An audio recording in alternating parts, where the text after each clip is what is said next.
నమస్తే అండి అందరికీ. ఈరోజు మనం చాలా టేస్టీగా ఉండే పొట్లకాయ పెరుగు పచ్చడి ఎండాకాలంలో స్పెషల్ ఇది చేసుకుందాం. కొంచెం నూనె వేసుకున్నాను, ఒక ఎండుమిర్చి కరివేపాకు వేసేసుకున్నాను, ఆవాలు, పోపు దినుసులు ఎక్కువ పడతాయి దీనికి,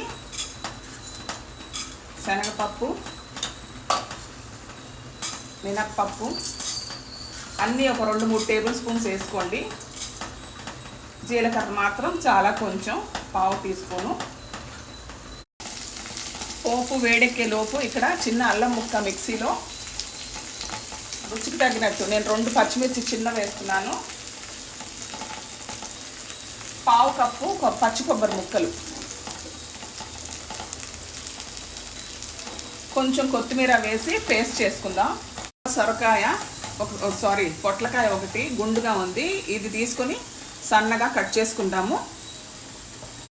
పోపులో ఇంగువ, ఈ పెరుగు పచ్చళ్ళకి ఎప్పుడు రుచి అంతా వచ్చేది ఈ గుమగుమలాడే పోపు వల్ల.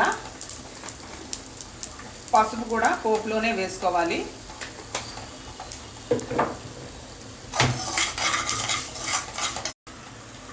ఇప్పుడు మనం సన్నగా కట్ చేసుకున్న పొట్లకాయ ముక్కలు అందులో వేసుకుందాం. ఉండే దూట గింజలు అంతా తీసేసుకోవాలి. ఇలాగా సన్నగా కట్ చేసుకుందాము. చక్రాలు, సగం చక్రాలు, హాఫ్ చక్ర. పొట్లకాయకి మాత్రమే సరిపడా ఉప్పు వేసుకోండి.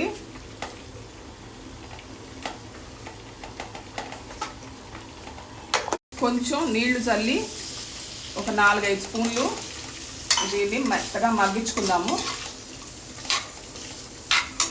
ముక్క ఉడికిపోయిందండి, 2గా కట్ చేసుకుంటే అలాగే గరిటతోనే తొలిగిపోయింది. సో మనం ఇంకా దీన్ని ఆపేసుకోవాలి. ఇక్కడ ఇవి చూడండి చాలా చక్కగా ఉడికిపోయింది. ఇప్పుడు మనం ఈ పేస్ట్ వేసుకొని, ఇది నేను నీళ్లు పోసుకోకుండా గ్రైండ్ చేసుకున్నాను, నీళ్లు పోసుకో అవసరం లేదు.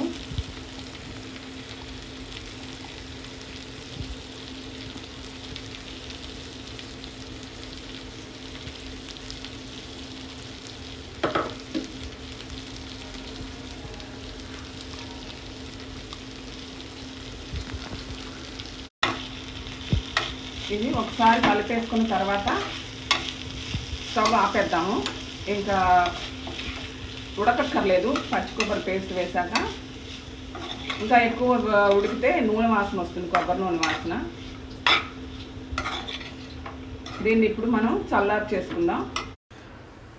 ఇది బాగా చల్లారిపోయింది. నేను ఎప్పుడు ఇలాగే ఉంచేసి భోజనానికి ముందర ఒక 10 నిమిషాల ముందర కలుపుతాను, ఎందుకంటే పెరుగు చల్లగా ఉంటే పెరుగు పచ్చడి చాలా టేస్టీగా ఉంటుంది. లంచ్ టైం అవ్వబోతుంది కాబట్టి ఇప్పుడు పెరుగు కలిపేస్తున్నాను.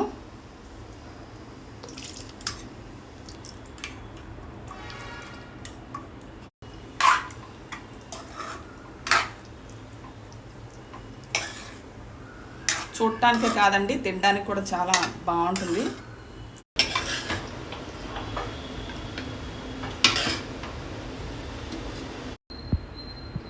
ఇలాగే చేసుకొని చూడండి, చాలా బాగుంటుంది. Thank you so much.